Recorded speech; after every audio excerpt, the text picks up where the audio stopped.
प्यारे दोस्तों, कलेक्टर साहब ड्यूटी करके अपने घर जा रहे थे।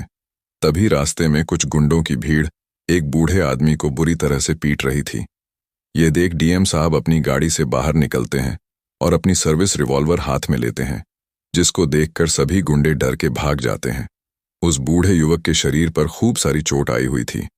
उसका शरीर पूरा खून से लथपथ था, क्योंकि वह बूढ़ा आदमी कोई और नहीं बल्कि डीएम साहब का बाप था।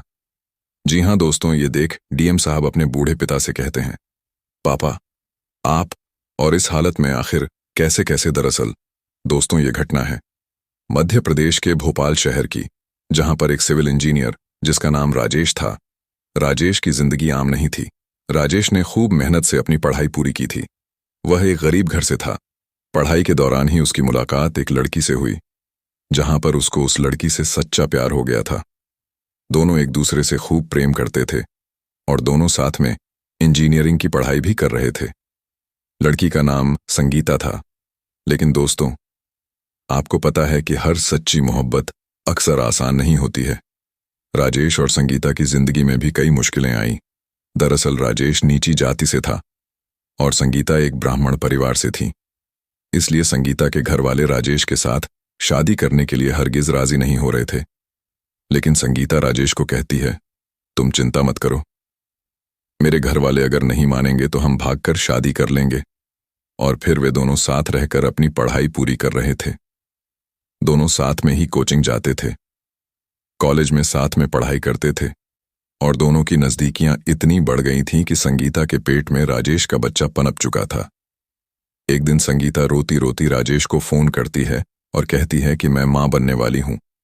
यह सुन राजेश भी शोक में आ जाता है। इसके बाद दोनों फैसला करते हैं कि अब वे दोनों भागकर शादी कर लेंगे। लेकिन राजेश कहता है, पहले अपनी पढ़ाई पूरी कर लेते हैं। 2 महीने बाद ही फाइनल परीक्षा थी इंजीनियरिंग की, जिसको पूरा करके वे दोनों भागकर शादी कर लेते हैं। लेकिन उधर राजेश और संगीता के घर वाले उन दोनों को ढूंढ रहे होते हैं।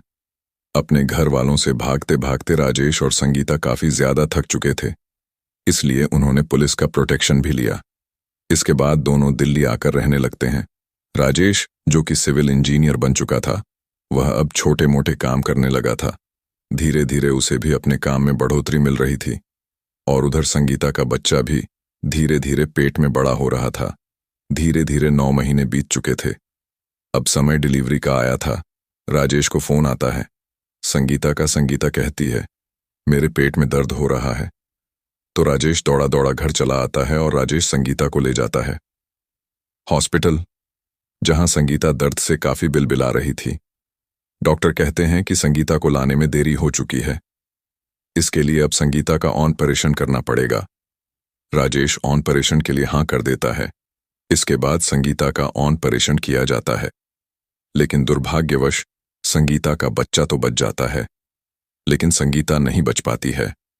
ऑपरेशन के दौरान ही संगीता को हार्ट अटैक आ जाता है।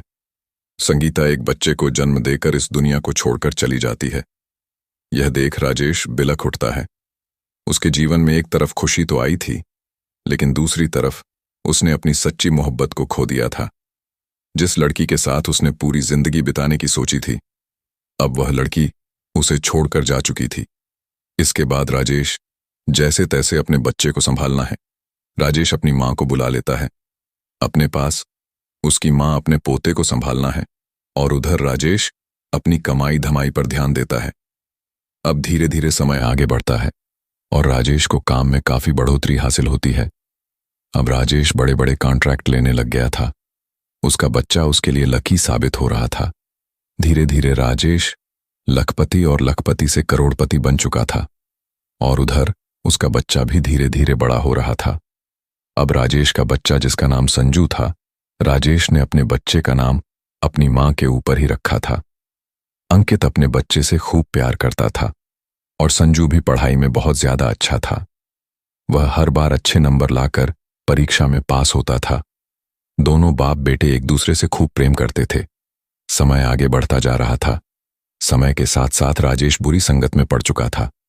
उसका काम तो अच्छा चल रहा था, लेकिन अब वह नशे का आदी और जुए का आदी हो चुका था। संजू अपने पिता को समझाता था कि पापा नशा मत करो, लेकिन राजेश अब नशे का आदी हो चुका था वह समझने से भी अब समझ नहीं रहा था। धीरे धीरे संजय की पढ़ाई आगे बढ़ रही थी और वह कर्ज के तले दबे जा रहा था। उसे बहुत ज्यादा नुकसान भी हो रहा था। आए दिन उसके घर पर कर्ज लेने वाले आते रहते थे और राजेश को धमकी देकर जाते थे कि अगर तूने कर्ज नहीं दिया तो तेरे बच्चे को उठाकर ले जाएंगे। कई गुंडे, कई बदमाश राजेश को रोजाना धमकी देकर जाते थे और कहते थे, इतने दिनों में अगर पैसे नहीं दिए तो तेरे बच्चे को और तेरे को उठाकर ले जाएंगे। समय आगे बढ़ रहा था और स्थिति दिन प्रतिदिन और खराब हो चुकी थी।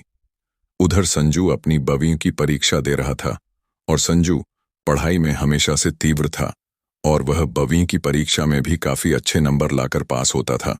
लेकिन एक दिन राजेश और संजू दोनों सो रहे थे। तभी बाहर कुछ गुंडे आते हैं घर के और वे लोग घर पर हमला कर देते हैं और अंदर घुसकर राजेश को खूब मारने लगते हैं और कहते हैं, मुझे 24 घंटे के अंदर पैसा चाहिए, वरना तेरे साथ साथ तेरे बच्चे को भी हम मार देंगे। इसके बाद राजेश अपने बच्चे को कहता है कि बेटा संजू, मेरे पास यह है, तू ये पैसे ले और यहां से कहीं दूर चला जा और अपने आगे की पढ़ाई पूरी कर। तू अगर मेरे साथ रहेगा तो ये गुंडे तेरे को भी नहीं छोड़ेंगे। लेकिन संजू मना कर देता है। संजू कहता है, पापा, मैं आपको छोड़कर नहीं जाऊंगा, हम पुलिस के पास जाएंगे। लेकिन राजेश कहता है कि पुलिस मेरी कोई मदद नहीं कर सकती। तू समझ, तू कहीं दूर चला जा, जहां पर तू अपनी आगे की पढ़ाई पूरी करना और हो सके तो एक दिन एक बड़ा अधिकारी बनना, और अगर भगवान ने चाहा तो हम दोनों वापस से मिलेंगे। अगर मैं जिंदा रहा तो एक दिन मैं वापस मेरे पास लौट कर आऊंगा। लाख मना करने के बाद भी संजू को अपने पिता की बात माननी पड़ी। वह 5 लाख लेकर और अपना सारा सामान लेकर कोटा चला जाता है, जहां वह आगे की पढ़ाई अपनी पूरी करता है। इसके बाद संजू अपनी कॉलेज की पढ़ाई कर रहा था। अब उसका संबंध अपने पिता से पूरी तरह से टूट चुका था। उसने मन में ठान लिया था कि अब उसने अपने पिता को खो दिया है, क्योंकि उसके पिता नशे में खूब ज्यादा लिप्त रहते थे। उसके पिता इतना नशा करते थे, यानी कि राजेश इतना नशा करता था कि अब उसके बेटे संजू को भी धीरे धीरे अपने पिता से नफरत हो रही थी और यही नफरत उसे दूर जाने पर मजबूर कर दिया था। अब संजू अपनी आगे की कॉलेज की पढ़ाई कर रहा था। संजू शुरू से ही पढ़ाई में काफी ज्यादा दूर था। एक दिन उसके कॉलेज में एनुअल फंक्शन हो रहा था, जहां पर कोटा के कलेक्टर ऐसे चीफ गेस्ट आए हुए थे। वहां के कलेक्टर अपनी स्पीच दे रहे थे। उन्होंने अपने जीवन की गाथा सभी बच्चों को सुनाई। संजू भी कलेक्टर साहब की सारी बातें दिल से सुन रहा था। संजू कलेक्टर को देखकर काफी ज्यादा आकर्षित हो गया था। संजू ने मन ही मन यह निर्णय लिया कि वह कलेक्टर की पढ़ाई करेगा और एक दिन काफी अच्छा कलेक्टर बनकर दिखाएगा। इसके बाद वह अपनी कॉलेज की पढ़ाई पूरी करके आईएएस की परीक्षा की तैयारी करने लग जाता है। उसके पिता ने जो 5 लाख दिए थे, उसमें से पूरे 4 लाख अभी भी उसके पास बचे हुए थे। वह एक अच्छे कोचिंग सेंटर में ना दाखिला करवाता है। उसकी पढ़ाई काफी अच्छी थी, जिसके दम पर उसको छात्रवृत्ति भी मिल जाती है और वह खूब मन लगाकर पढ़ाई करता है। पढ़ाई के साथ साथ एक बार उसे अपने पिता की खूब याद आती है। वह अपने पिता को वापस ढूंढने के लिए दिल्ली के उस घर पर जाता है, लेकिन वहां उसे अपने घर पर कोई नजर नहीं आता है। आस पड़ोस वाले से पूछने पर उसे पता चलता है कि एक दिन कुछ गुंडे आए थे जो उसके पिता को उठाकर ले गए थे। उस दिन मोहल्ले में काफी हल्ला हुआ था, जिसके बाद से उस घर पर उसके पिता कभी लौटे नहीं और यह घर भी उसके पिता ने किसी को बेच दिया था। यह सुन संजू को काफी ज्यादा झटका लगता है।